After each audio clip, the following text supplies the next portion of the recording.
En ce 1er août, les tarifs de l'électricité vont augmenter, mais pas seulement. Ceux des transports en commun également. C'est le cas dans la métropole lilloise. L'abonnement est plus cher de 2 € désormais, une augmentation qui s'est faite en toute discrétion. Claire Chevalier, Antoine Morvan.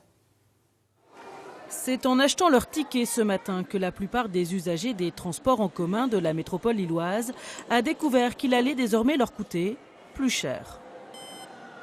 Ceux qui doivent vraiment payer tarif plein, moi je trouve que même 1,65 € pour un trajet, même si on peut faire des correspondances, c'est quand même cher. Ouais.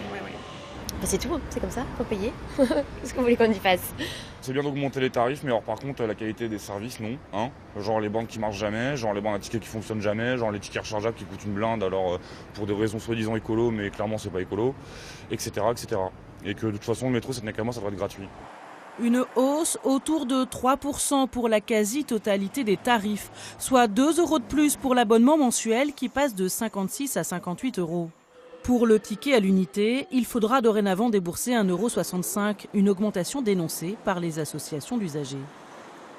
Cette hausse de tarif, on peut dire c'est pas grand chose, 5 centimes de plus sur le ticket unitaire, mais en fait c'est pas 5 centimes de plus, c'est la énième fois que c'est 5 centimes ou 10 centimes de plus. On est passé de 1,25 € en 2009 à 1,65 € pour la recharge aujourd'hui, 1,85 € pour un titre avec support quand on monte dans le bus par exemple, donc ça incite pas du tout à prendre les transports en commun.